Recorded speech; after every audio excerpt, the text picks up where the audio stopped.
pertama soal tim nasional Indonesia nih. Ya. Tim nasional Indonesia, alhamdulillah sekarang udah lolos ke round 3 kualifikasi Piala Dunia.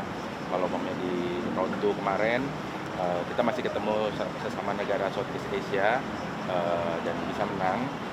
Tapi lawan tim yang levelnya lebih tinggi, lawan Irak, kita masih belum bisa tampil lebih dominan.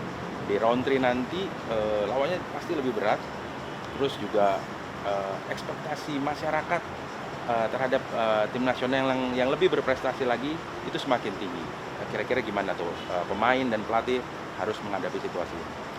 Yang jelas pertama kita harus mensyukuri dulu ya bagaimana hasil yang sudah kita dapatkan. Pertama kalinya kita bisa ada di third round ini, dan ini kan memang terobosan yang FIFA lakukan sebagaimana di Piala Eropa yang UEFA lakukan untuk memberikan kesempatan negara-negara yang biasanya susah lolos untuk punya kesempatan yang lebih besar. Jadi kalau bisa dikatakan inilah janji dari Infantino yang ditepati kan, untuk bisa bukan hanya Indonesia lah, saya pikir ini kan kesempatan yang lain-lain juga, tapi memang dari Asia Tenggara kan kita aja yang lolos. Kenapa? Makanya saya bilang patut disyukuri, karena ini udah satu prestasi yang sangat baik. Tetapi dengan akselerasi yang dilakukan oleh federasi, dalam hal ini fokus kepada tim nasional dengan memberikan kesempatan kepada pemain-pemain terbaik bukan hanya dari Liga Indonesia tapi juga pemain-pemain keturunan yang bermain di luar, ini membuat sepertinya juga dari pihak federasi ingin memanfaatkan sebesar-besarnya kesempatan langka ini, sehingga dilakukan berbagai upaya sehingga pemain-pemain yang paling bagus yang bisa bermain untuk Indonesia itu dikumpulkan, walaupun tidak bermain dalam satu waktu yang bersamaan, di mana hal itu biasa terjadi lah di luar juga.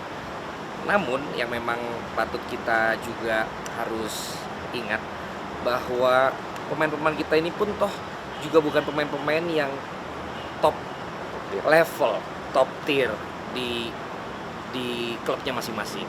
Ya, bahkan juga pemain-pemain kita yang bermain di luar pun sekarang ada yang akhirnya baru dapat kepastian klub, ada yang masih menunggu kepastian klub, ada yang belum dapat kesempatan bermain di klubnya. Tapi kita percaya bahwa walaupun belum bermain, walaupun belum maksimal menit bermainnya, tapi karena mereka berada di lingkungan yang kita sudah anggap lebih bagus dari Liga 1, seharusnya mereka tetap bisa menampilkan permainan terbaik mereka. Yang kedua, semangat mereka untuk juga bisa membawa mimpi ini sama-sama menjadi kenyataan. Dan yang ketiga, bahwa dukungan masyarakat Indonesia yang sungguh luar biasa, sehingga kita diharapkan bisa tampil maksimal. Kalau saya mengatakan lower your expectation, tapi lebih tinggiin doanya kalau kita dari sisi supporter.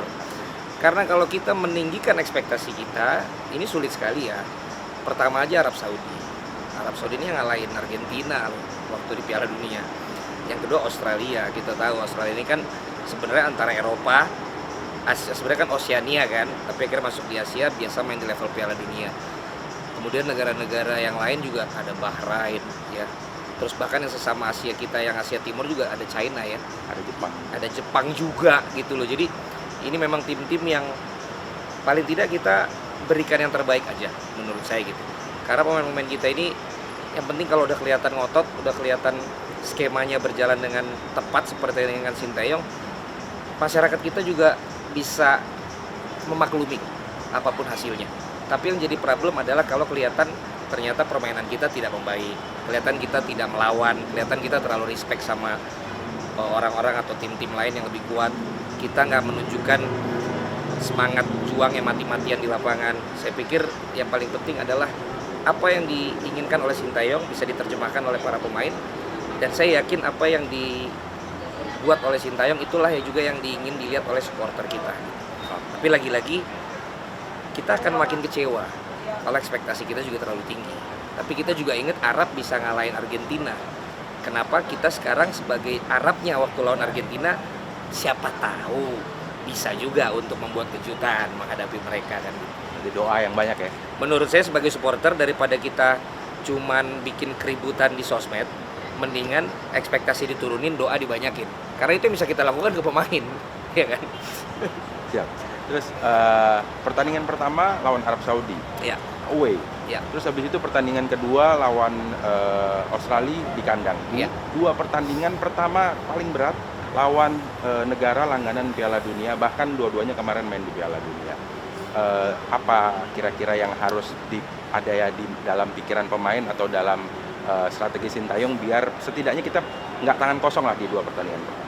Saya teringat saya ngobrol sama Pak Erick Thohir beberapa waktu yang lalu. Saya bilang, Pak, ini gimana kansnya? Ya udah jelas kalau Arab Saudi, Australia, Jepang, dia berharap negara Arabnya pun bukan Bahrain gitu loh. Ternyata kan Bahrain juga yang nongol kan gitu loh. Artinya ini juga lawan yang sangat berat lah, baru kemudian China gitu. Tapi karena udah begitu pembagiannya, ya kita harus lawan kan gitu kan. Walaupun kita tahu bahwa sebenarnya Indonesia ini kelihatannya bukan ini skenario yang mau diambil kan, yaitu nextnya kan, karena kan ini ada beberapa opsi kan setelah misalnya di sini kita nggak berhasil. Tetapi yang saya katakan tadi, kita sekarang bicara lebih ke pertandingan demi pertandingan, menghadapi Arab Saudi bermain di kandang lawan. Pemain kita bisa dibilang dalam kondisi yang menurut saya sih tidak 100% amat dalam competitiveness ya dari semua masing-masing pemain. Tetapi at least kalau bicara menghadapi pertandingan away, ada yang bilang kan kalau lu main bukan untuk mikirin menang, buat apa lu main gitu.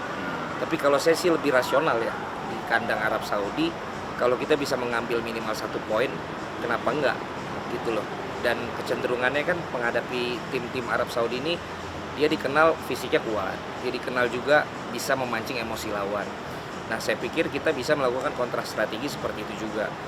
Lo jangan merasa inferior di mata mereka, pancing juga emosi mereka, karena sekarang kan posisinya mereka pasti yang lebih diunggulkan. Tempatkan pemain-pemain yang menurut saya punya kedewasaan dan intelijensia yang lebih tinggi daripada yang sekedar memiliki skill yang tinggi. Karena menghadapi tim yang seperti ini, mau bagaimanapun nih ceritanya kita di bawah mereka. Tapi dengan pemain yang lebih pintar secara emosi dan lebih pintar secara intelektual, mereka mungkin bisa untuk memancing lawannya dan juga untuk membuat Arab Saudi ini kesulitan untuk bisa menembus pertahanan kita gitu, paling tidak kalau menurut saya. Saya pikir akan pasti kita main reaktif ya. Kalau bicara ketika Coach Sintayong juga waktu itu menghadapi Korea, membesut Korea juga zaman dulu ketika lawannya lebih kuat juga biasanya dia reaktif gitu. Jadi mungkin sekarang juga akan strateginya lebih reaktif. Harapannya tentu 1 poin, kalaupun tidak ya pertandingan kedua. Sebenarnya ini yang lebih tricky menurut saya, Mas, karena main di kandang ya, ekspektasi penonton sangat tinggi. Saya dengar juga ini pasti akan, stadion udah pasti penuh. Tiketnya tinggal 5.000 seat. Dan saya dengar juga semua titik banyak nonton bareng. Semua brand bikin aktivasi. Jadi ini kan satu momentum yang memang kelihatannya begitu dinanti-nantikan. Bagi saya sih positif. Selama ini kan kita jadi penonton bareng terbaik di dunia, tapi nggak timnas kita sendiri kan. Nah, paling tidak ini kita mendoakan timnas kita sendiri bisa lolos. Nah, menghadapi Australia, kita punya pengalaman yang waktu kemarin di Piala Asia kan, bahwa konsentrasi sampai dengan menit-menit terakhir itu yang paling penting. Karena ternyata di level tinggi lu bisa ngimbangin sampai menit 70, tapi ketika lu di 75-90 lost konsentrasi, 4 gol bisa kejadian gitu loh. Jadi lu jangan senang dulu ketika lu bisa ngimbangin sampai menit-menit 80 bahkan. Karena ketika bermain di level yang memang sudah sangat tinggi, 1 menit 2 menit tuh hilang, kita bisa 2-3 gol. Bermain di kandang sendiri, menurut saya jangan kebobolan duluan. Dan bagi saya sih bermain di Arab dan juga bermain di Indonesia nanti don't change di starting 11 tim yang terbaik sih menurut saya. Jadi bukan waktunya lagi Coach Sintayong untuk coba ini gue mainin dulu supaya ini lebih prima, gue rasa enggak lah. Saya rasa siapa yang memang menurut dia terbaik dan yang dia percaya, saya pikir di 2 kesempatan pertandingan di kualifikasi putaran 3 ini harus dikasih kesempatan dia aja udah yang dipercaya gitu. Mantap banget. Terus satu lagi, ini ada bukan isu, kita udah tahu lah sama-sama bareng-bareng, Sintayong udah perpanjang kontrak sampai 2028 atau 2002, 4 tahun ke depan.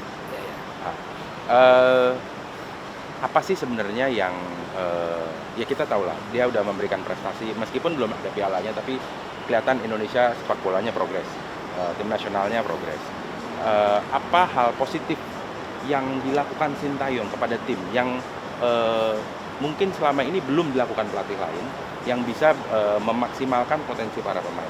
Satu, dan juga mungkin hal apa yang belum dilakukan Sintayong yang kira-kira bisa lebih memaksimalkan lagi tim nasional ataupun sepak bola Indonesia secara umum? yang sudah dan yang belum? Saya melihat yang jelas pertama sih kejujuran dari Coach Sintayong ya, yang membuat dia layak untuk diperpanjang dan diberikan kesempatan. Karena kalau kita bicara gelar, sebenarnya belum ada gelar. Tetapi dilihat dari progres dan pencapaian-pencapaian sampai dengan level saat ini, banyak pencapaian yang belum pernah didapatkan timnas kita yang sudah didapatkan melalui Coach Sintayong walaupun belum ada gelar. Kenapa kejujuran? Pertama, kita ingat bagaimana Coach Sintayong mengatakan fisik pemain kita sangat-sangat jelek di awal. Sehingga dia menggenjot fisik yang waktu itu pro dan kontra. Karena Coach Luis Milla dengan Villanesianya justru bicara taktikal. Bagaimana kita bermain dari kaki ke kaki. Bagaimana kita menyamakan persepsi kurikulum sepak bola Indonesia yang begitu dicintai waktu itu. Tetapi kemudian Coach Sintayong banyak mendapatkan kritikan karena katanya pemain ada yang merasa bahwa ini sih bukan di level pemain-pemain timnas dong, dikencengin fisiknya seperti ini. Tapi ketika kita melihat perubahan dalam fisik pemain dari sisi postur dan juga dari sisi kekuatan permainan, akhirnya masyarakat Indonesia mulai menyadari bahwa itu penting. Yang kedua, disiplin Coach Sintayong yang ketika pemain tidak jujur dan pemain kemudian ketahuan melakukan hal-hal yang indisipliner, dikeluarin dari tim. Ini juga menurut saya sesuatu yang dihargai sama masyarakat Indonesia. Lalu kemudian yang ketiga adalah bagaimana cara bermain. Ini yang kemudian menjadi perbincangan di masyarakat. Ternyata setelah fisik, terus kemudian disiplin, Coach Sintayong ini ternyata juga mampu untuk membuat permainan Indonesia tuh memulai dari pass and move dari bawah. Sesuatu yang dulu juga sebenarnya itu yang disukai masyarakat Indonesia kepada Luis Milla kan. Tapi ternyata Coach Sintayong setelah fisik dan disiplin, dia pun bisa menerapkan hal itu. Dan ternyata itu yang akhirnya masyarakat melihat. Yang pertama adalah fisik dulu, kedua adalah disiplin, dan yang ketiga ternyata dari cara bermain pun Coach Sintayong mampu menampilkan pemain-pemain Indonesia ini bermain enak dilihat, berproses untuk bermain kaki ke kaki, bukan yang main lari doang, bukan lambung doang. Walaupun memang betul saya setuju juga kepemimpinan Coach Sintayong ini pada saat dimana semua pengurus PSSI itu memang mendukung dan mensupport, dimana Pak Erick Thohir dengan jabatannya juga sebagai Menteri BUMN kan kita lihat bagaimana support dari BUMN untuk tim nasional Indonesia. Kemudian memfasilitasi ketika Coach Sintayong lagi-lagi dengan kejujurannya mengatakan kalau hanya mengandalkan pemain Liga 1 tidaklah cukup untuk bersaing di level seperti ini. Kemudian datanglah pemain-pemain keturunan yang akhirnya saat ini bisa menjadi idola baru juga bagi sepak bola Indonesia. Lagi-lagi saya bilang kejujuran itu juga yang akhirnya yang tadinya sempat pro dan kontra. Bagaimana nih dengan kesempatan pemain-pemain kita yang memang dari Liga dan dari junior. Ya kalau memang akselerasinya kita mau ngejar target utama dulu di Piala Dunia ini memang ternyata kan benar bahwa memang diperlukan bantuan pemain-pemain lain. Makanya si baju saya kan dalamnya tim nasional Indonesia, luarnya lambang negara lain, lambang federasi lain kan. Pasti semua udah ngerti maksud pakaian saya ini apa. Jadi itu yang menurut saya membuat Coach Sintayong itu saat ini begitu dipercaya, begitu dipuja lah bahkan gitu. Tetapi ya makanya kemudian ada juga kan yang juga biasanya kontra dengan dia gitu. Saya pikir itu juga perlu, karena kalau semuanya juga mengagung-agungkan, mensupport, kan jadinya tidak ada yang membuat dia seperti check and balance, membuat dia seperti harus tetap mawas diri gitu. Jadi bagi saya ini satu kondisi yang lagi positif-positifnya. Kita nggak tahu nanti ke depan seperti apa, tetapi at least coba dia tuntaskan dulu bagaimana pintu-pintu yang masih ada peluang menuju ke Piala Dunia ini. Dan kita akan lihat aja apakah memang kegergetan kita waktu itu juga kan tadinya kita nggak ada harapan di Piala Asia. Karena kemudian kita bisa sampai di level semifinal ya. 16 besar. Ya kan, terus kemudian akhirnya kita dapat pintu untuk Olimpiade kan. Ekspektasi naik. Ternyata berbagai pintu itu dicoba akhirnya mentok. Nah kali ini kita dapat kesempatan kedua di level yang lebih menurut saya lebih bergengsi Piala Dunia ya. Dan menurut saya mungkin Coach Sintayong dan pemain-pemain akan punya lebih pengalaman dari yang sebelumnya itu untuk dijadikan satu pembelajaran di kesempatan kali ini gitu. Ya sekali lagi siapa tahu, saya nggak bisa bohong, saya juga punya harapan walaupun kecil, ada perasaan saya mudah-mudahan lolos nih sehingga gue bisa beli tiket ke Amerika, ke Meksiko, ke Kanada kan. Tapi kalaupun tidak, saya juga udah menyiapkan bahwa yang penting setelah ini jangan mundur lagi. Harus dimaksimalkan akselerasi cepat ini dengan pembibitan yang generasi selanjutnya, yang memang secara grassroots harus benar, secara kelompok umur harus jelas, kompetisinya, turnamennya, supaya ketika akselerasi ini berjalan diimbangi dengan generasi baru yang akan muncul. Sehingga janganlah selalu semuanya ngambilin sekedar yang instan, harus ada dari bawah. Berarti dengan kata lain yang perlu ditambah dari Coach Sintayong adalah selain soal timnas senior, perhatiannya kepada tim kelompok umur atau level grassroots juga perlu di. Setelah apapun hasilnya nanti kita di kualifikasi menuju Piala Dunia ini beres, sementara Coach Sintayong masih menjadi pelatih kita, saya pikir mulai setelah itu dia harus memperhatikan ke bawah juga, supaya dia juga punya pilihan lebih banyak.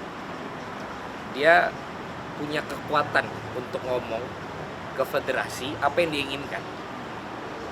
Kalau kita yang ngomong aja, saya pikir kurang kuat. Tapi ketika Coach Sintayong yang ngomong, sampai dengan saat ini selalu disupport sama PSSI. Dan setelah dia ngomong dia butuh pemain yang keturunan untuk membantu timnas kita, saya pikir setelah kualifikasi ini dia perlu bicara tentang pembibitan kelompok umur yang pas, yang lebih berjenjang, yang lebih diperhatikan, sehingga nanti opsinya saya sih nggak ada masalah ngelihat pemain kita yang di luar juga, tapi termasuk ngelihat yang ada di dalam negeri juga, sehingga seimbang. Dan pemain kita nggak boleh manja. Ketika memang akhirnya banyak pemain dari luar, ya lu harus bisa compete, jangan malah ngambek, jangan malah patah semangat. Ya sekarang lu lihat aja Liga Inggris, emang banyak pemainnya di klub besar yang orang Inggrisnya, nggak juga gitu kan. Sip. Siap. Mantap. Thank you. Thank you.